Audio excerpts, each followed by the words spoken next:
देवताओं की किसी एक ऐसी प्रतिमा, एक ऐसी तस्वीर को देखते हुए आप मंत्र जाप करते हैं, पूजा आरती करते हैं, तो बहुत जल्दी वो देवी या तो वो देवता जागृत हो जाते हैं।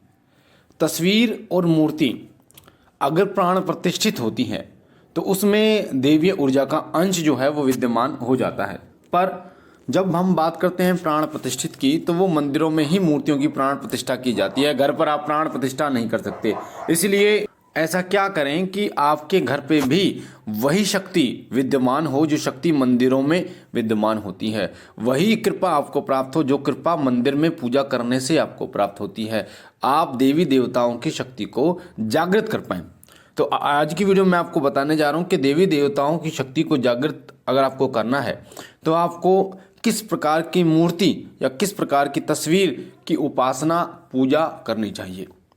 अधिकतर आपने देखा होगा जो पेंटिंग होती है माता की या किसी बाबा की पेंटिंग होती है, किसी देवी या देवता की पेंटिंग होती है, हम जाते हैं पूजा की दुकान पे या किसी मंदिर में जाते हैं और वहाँ से वो खरीद लाते हैं और उसी की उपासना करना शुरू कर देते हैं। कई लोग किसी मंदिर में या किसी दुकान से जब तस्वीर लाते हैं तो वो ऐसे ही ले आते हैं जिसका कोई महत्व नहीं होता। उसका एक तरीका होता है, किसी भी देवी देवताओं में उनके अंश को विद्यमान करने का एक तरीका होता है। आपको बता दूं कि अगर आप किसी देवी या देवता के सिद्धपीठ स्थान जहां पर जो प्रतिमा प्राण प्रतिष्ठित है, जो विग्रह वहां पर प्राण प्रतिष्ठित है, उसकी तस्वीर या उसकी जो तस्वीर या मूर्ति की पूजा करते हैं तो उसका जो फल है वो आपको कई गुना प्राप्त होता है। क्योंकि वो जो तस्वीर या जो आपकी ऊर्जा होती है उस तस्वीर या मूर्ति में, वो ऊर्जा वहाँ पर भी इकट्ठी होती है, वहाँ से भी वो जागृत हो जाती है।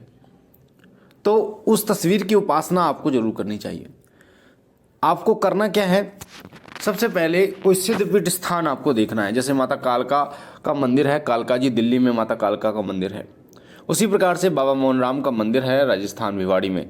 बाबा त्रिलोक भारती का मंदिर है, वो भी है। साथ में माता के 51 शक्तिपीठ, 52 शक्तिपीठ भी कहा जाता है, 51 भी कहा जाता है। अलग अलग शक्तिपीठ माता के माने जाते हैं और जो देवी पुराण है उसमें 51 शक्तिपीठ माता के माने गए हैं।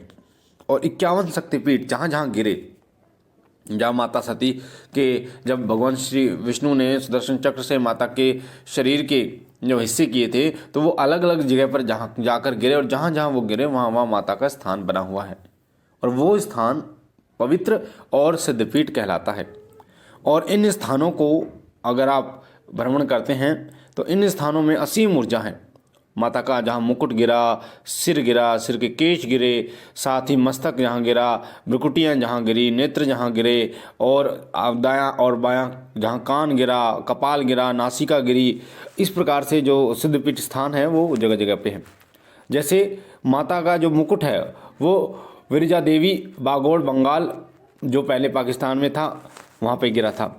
सर के केस देवी बरसाना में गिरे थे मथुरा में। और सिर जो है माता का वो हिंगलाज कराची से आगे 90 किलोमीटर बलूचिस्तान में गिरा था जो कि पाकिस्तान में है। उसी प्रकार माता का मस्तक दुर्गा देवी बांसवाड़ा राजस्थान में गिरा था। बरकुटियाँ चेन्नई देवी हापुड़ दक्षिण भारत में गिरी थी। तो अलग अलग जगह पर माता के अंग जो हैं वो गिरे थे और वहाँ पर माता का विशाल मंदिर और सिद्धपीठ मंदिर जो है वो बना हुआ है। जैसे माता की जो हाथ की उंगली है वो ललिता देवी इलाहाबाद में गिरी थी, जो ललिता देवी माता के नाम से विख्यात है। ऐसे ही जो कंठ ग्रीवा है, माता का जो कंठ है वो वैष्णो देवी जम्मू में गिरा था और दायां हाथ जो है वो मिर्जापुर में गिरा था, जिसे विंध्यवासिनी माता के नाम से जाना जाता है।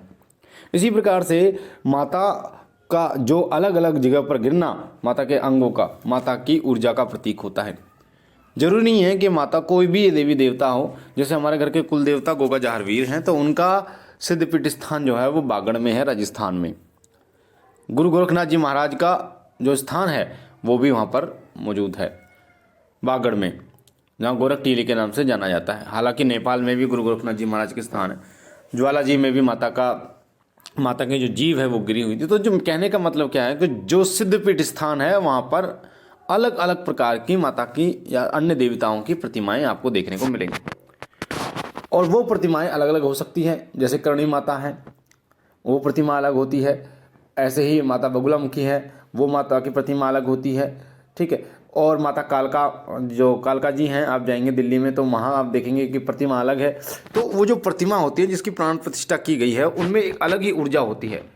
अगर आप उसी प्रकार की प्रतिमा को, उसी प्रकार की तस्वीर को, या प्रतिमा का विशेष महत्व होता है, आप उनमें से तस्वीर या प्रतिमा में से, उनके मंदिर से आप जाइए उनके मंदिर में, और इस प्रकार बोलकर कि हे माँ, कोई भी देवी देवता हो या कोई बाबा आपके इष्ट हैं, हे माँ मेरे घर चलिए, मैं आपको आदरपूर्वक लेके चल रहा हूँ, कृपया मेरे घर में स्थान ग्रहण कीजिए। तो उस तस्वीर को जो आप लेके जाएंगे, उस मूर्ति को लेके जाएंगे और उसे आप अपने घर में स्थापित करने से पहले गंगा जल की छींटे लगाइए और अपने मंदिर में स्थापित कीजिए और उसकी पूजा कीजिए। क्योंकि तस्वीर और मूर्ति का विशेष महत्व इसलिए भी बढ़ जाता है क्योंकि तस्वीर को ही आप तिलक करते हैं, माता की को या किसी देवी देवता की, फूलों का हार चढ़ाते हैं, वो भी फूल चढ़ाते हैं, वो भी तस्वीर को चढ़ाते हैं।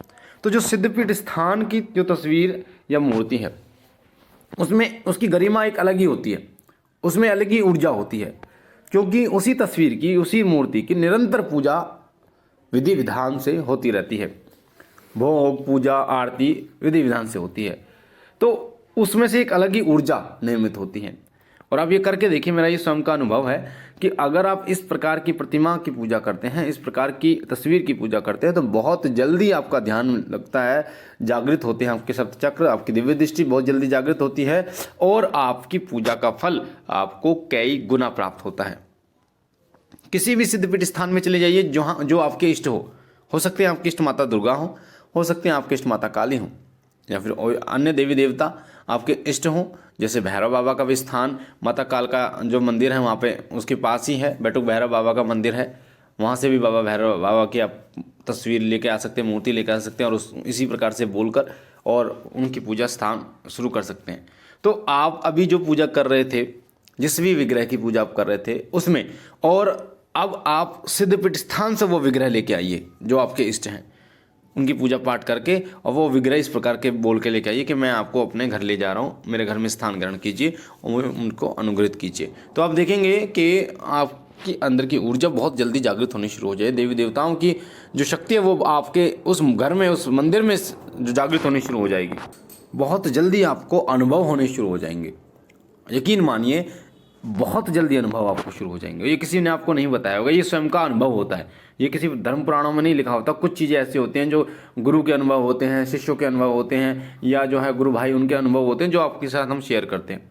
तो इस प्रकार पूजा कीजिए और उसका अनुभव जरूर कमेंट में मुझे बताइएगा, 1 महीने बाद या फिर कुछ हफ्ते बाद, 2-3 हफ्ते बाद। मुझे आशा है ये जानकारी आपको पसंद आई होगी और आपके काम की होगी। मैं बाबा भोलेनाथ और माँ जगदम्बा, माँ काली से, माँ दुर्गा से विनती करता हूँ कि वो आप पर अपनी असीम कृपा बनाए रखें, आप और आपका परिवार सदा सुखी रहे, स्वस्थ रहे, खुश रहे। हम मिलते एक नई जानकारी के साथ, तब तक के लिए ओम नमः शिवाय, ओम नमः शिवाय, ओम नमः शिवाय।